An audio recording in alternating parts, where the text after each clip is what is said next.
Hello guys, my name is Nitish. Welcome to my YouTube channel. हम लोग एडा boost algorithm पढ़ रहे हैं। हमने पिछले 3 वीडियोस में डिटेल में डिस्कस किया कि एडा बूस्ट कैसे काम करता है।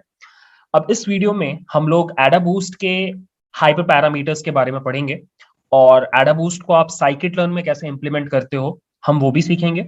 और लास्ट में इस वीडियो में हम लोग हाइपर पैरामीटर ट्यूनिंग भी करेंगे इस एल्गोरिदम का। So let's start.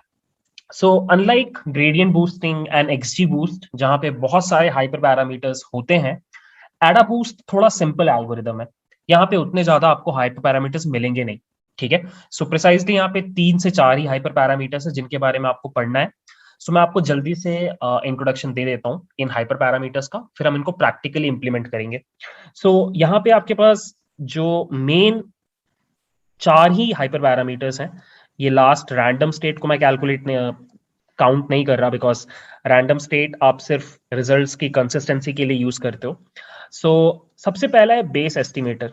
तो बूस्टिंग एल्गोरिदम है, यहाँ पर आप चाहो तो कोई और डिसीजन ट्री के अलावा, डिसीजन स्टंप के अलावा कोई और एल्गोरिदम भी यूज कर सकते हो इफ यू वांट।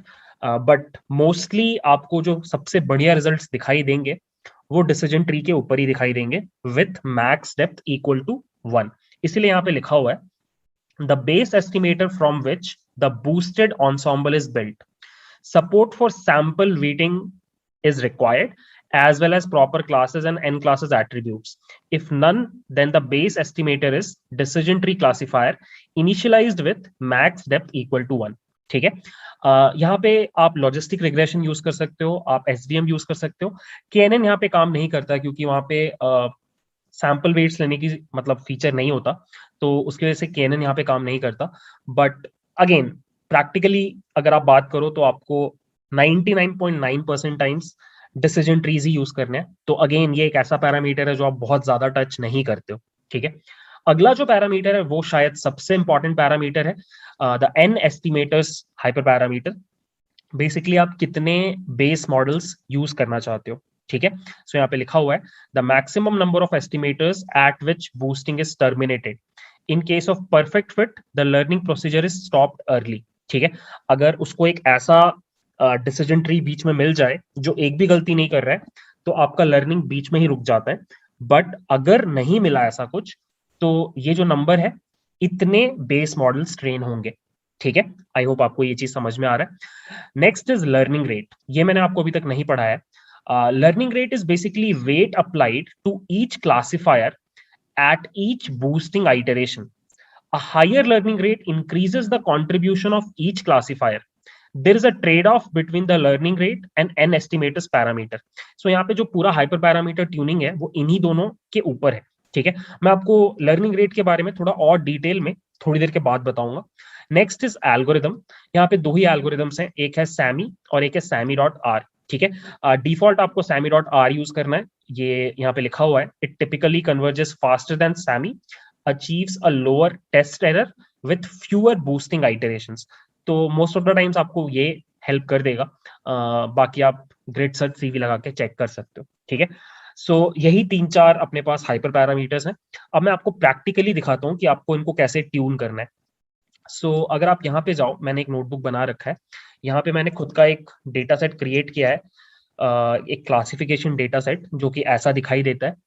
और इसके ऊपर मैंने क्या किया, एडाबूस्ट क्लासिफायर लगाया without any hyper parameter tuning. मैंने डिफॉल्ट वैल्यूज ले ली, मतलब decision tree max step 1, 50 estimators, learning rate का वैल्यू 1 और एल्गोरिदम का वैल्यू ये है। ठीक है। और इसको ट्रेन किया तो मेरा accuracy is coming out to be 0.78। ठीक है। उसके बाद मैंने इसको प्लॉट किया और प्लॉट करने के बाद ये मेरा आउटपुट है उस डेटा के ऊपर। एंड यू कैन सी कुछ गलतियां हो रही हैं, कुछ येलो पॉइंट्स ब्लू रीजन में है और कुछ ब्लू पॉइंट्स येलो रीजन में है। ठीक है। अब एक एक करके हम लोग इन हाइपर पैरामीटर्स के बारे में बात करते हैं। सबसे पहले हम लोग बात करेंगे एन एस्टिमेटर्स के बारे में कि अगर आप एन एस्टिमेटर्स को बढ़ाते हो या घटाते हो तो क्या होता है। सो सबसे पहले मैं एक काम करता हूँ, यहाँ पे एन एस्टिमेटर इक्वल टू 1 कर देता हूँ। मतलब मैं सिर्फ एक बेस मॉडल, एक डिसीजन स्टंप ले रहा हूँ। आई होप आप इमेजिन कर पा रहे हो क्या होगा। दिस इज द आउटपुट, ये आपका डिसीजन बाउंड्री है।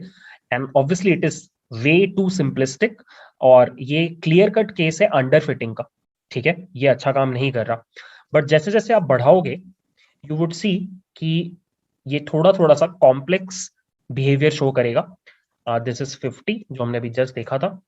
आप इसी को अगर 150 कर दो तो आपको ओवर फिटिंग का बिहेवियर दिखने लग जाएगा, छोटे छोटे रीजन्स बनने लग जाएंगे जो ये बता रहा है कि आप ओवर फिटिंग कर रहे हो, ठीक है। सो अगर आप यहाँ पे 500 कर दो तो काफी ज्यादा ओवर फिटिंग दिखने लगता है, ठीक है। अगर आप इसको 1500 कर दो तो ये क्लियर कट केस हो जाएगा ओवर फिटिंग का, और टाइम भी ज्यादा लगेगा बिकॉज उतने ज्यादा डिसीजन टर्म्स आपको ट्रेन करने हैं। ये देखो ये बहुत छोटे छोटे रीजंस हैं और ये अच्छी बात नहीं है।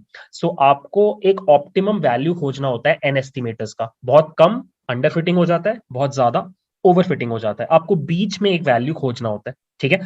अब यहां पर आती है एक इंटरेस्टिंग चीज और वो है learning rate.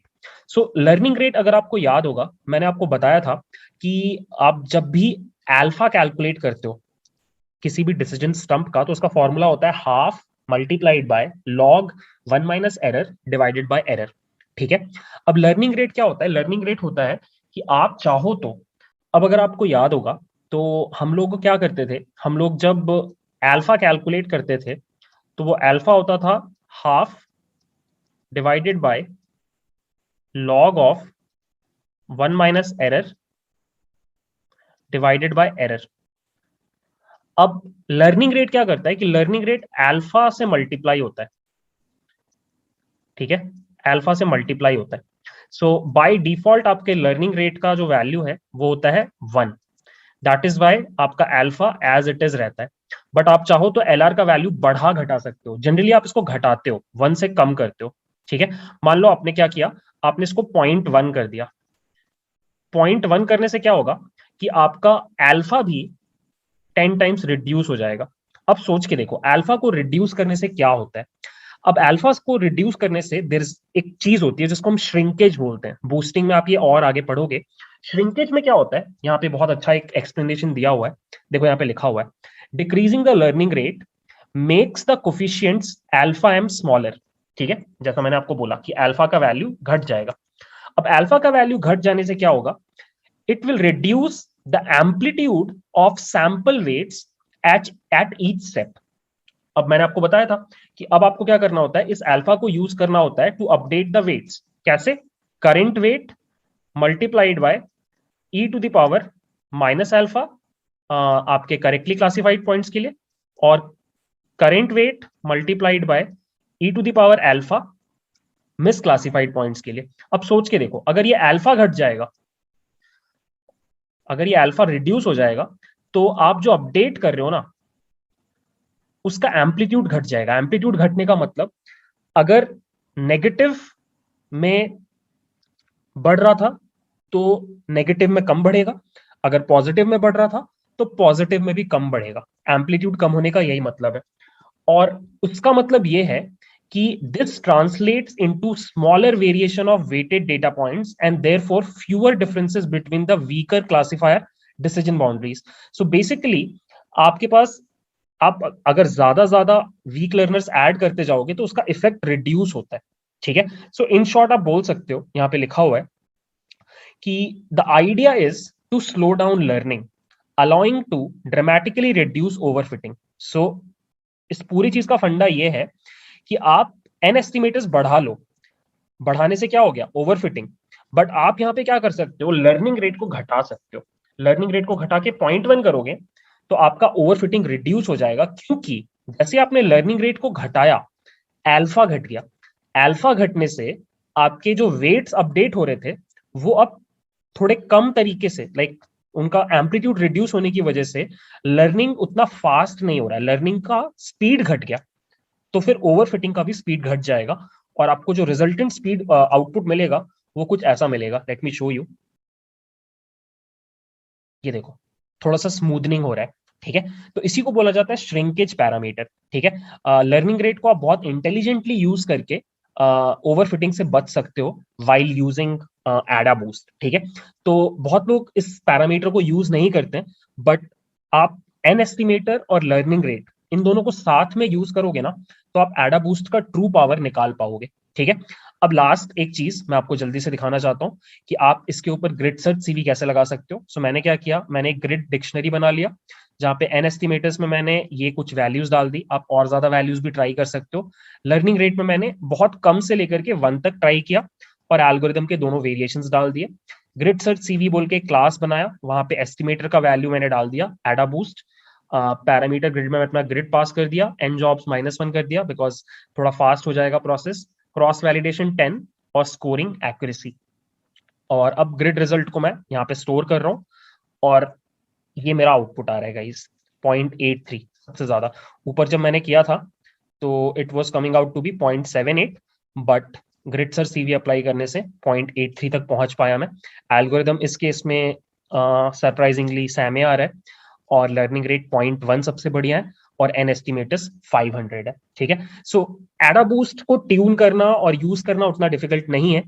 It is one of those easier boosting algorithms जिसको आप, अगर थोड़ा सा आपको समझ है इन दोनों पैरामीटर्स का, तो आप बहुत इजीली यूज कर सकते हो। ठीक है, अब आप भी कोई डेटा सेट उठाओ और उस पर ट्राई करके देखो ये पूरी चीज जो आपने इस वीडियो में पढ़ी। आई होप आपको वीडियो पसंद आया। Thanks for watching, bye.